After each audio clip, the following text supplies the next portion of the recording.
Sights are a tricky beast to explain to people, and a lot of that has to do with simply there are so many different ones out there. There's tons and tons of different variations and different combinations of parts and features that it's kind of overwhelming, honestly. There's so much marketing telling you that you can't get away without having something like a toolless adjustment or something fancy like a micro adjustment. You have to have it. You have to have it. There's a lot of things like that out there, so it's easy to get caught up in it. But the truth is, yes, those features do come in handy, and they can make life easier for some people.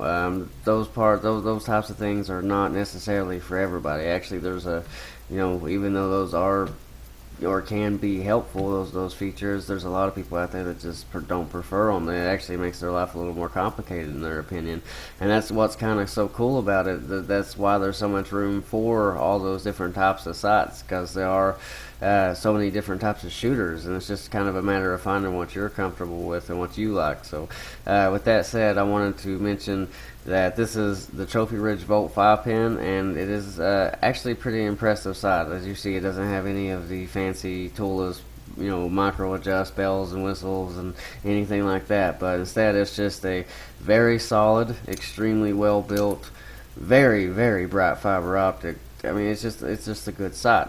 So this is the type of sight that appeals to the people that don't need all the fancy stuff. Yes, it makes it more affordable, but like I've said in the past, just because a part doesn't cost as much or is more affordable or it doesn't have as many features, it does not in any way make it like a beginner part or something that is of less use to you or won't last as long. In a lot of cases, it's the exact opposite. So yes, none of the fancy stuff, but everything else is there. It's still a sight, and at the end of the day, all sights, no matter what they've got on them or how expensive or cheap they are, they all act as a reference point. They all have the same primary job to do. So with that said, I wanted to give you guys a closer look at this one, because this is a sight that if you're looking for something good and simple, it's gonna be one to most certainly consider. Like I said, straight out of the packaging, it feels as solid as a brick. It's not super heavy, but it's heavy enough to just tell you right away that it is just solid, very, very solid. It feels like you could take a hammer to it, not even dent it. Another feature that's kind of nice is the housing of it's actually coated. It's kind of rubberized. It's hard to explain really until you feel it, but they did that to help cut down on vibrations that may make it to the front of the sight.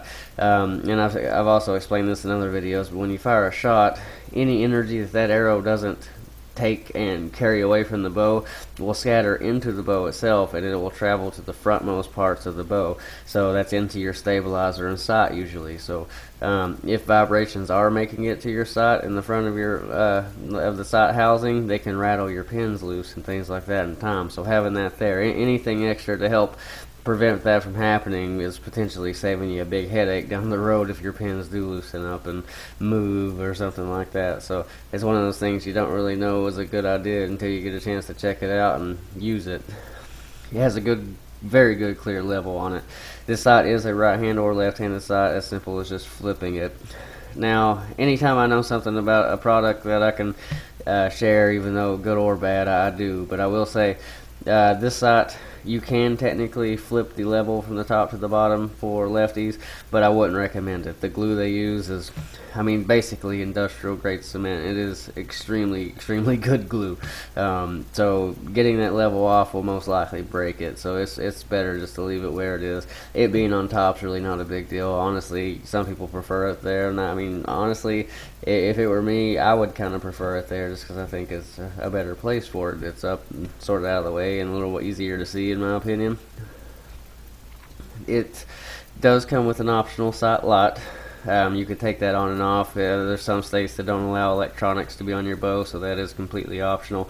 But earlier I mentioned about how crazy bright the fiber optics are, and I wanted to kind of give you a little bit of a show and tell on that.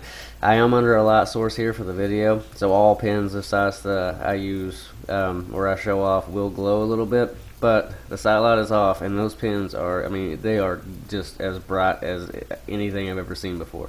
So even compared to other sights that I've held under the same light source, those pins are way bright. And I can actually turn the sight light on. As you see, it's off right now. I can tighten it down and turn the light on. Watch closely. Okay, it's on now, so it doesn't even really look like anything happened, right? So they still look just extremely bright. And I wanted to show you that because check this out, it's still on. So I move it up here to the dark, and they are still glowing just like they were under the light. But I turn it off, and they go dim again. Bring it back down while it's off, glowing. I mean, those are bright fiber optics, guys, so that's crazy.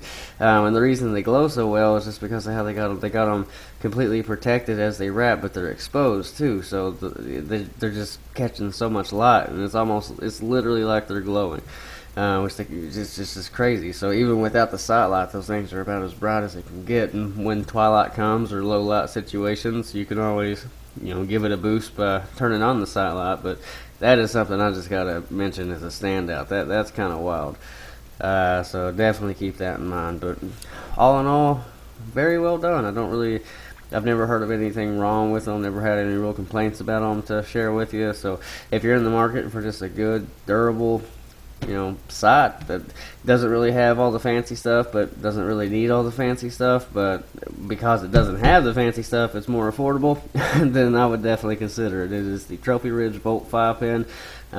Nothing bad to say about it. It's just a really good sight that won't break the bank. Check it out if you're in the market for a good sight, and make sure it's right for you.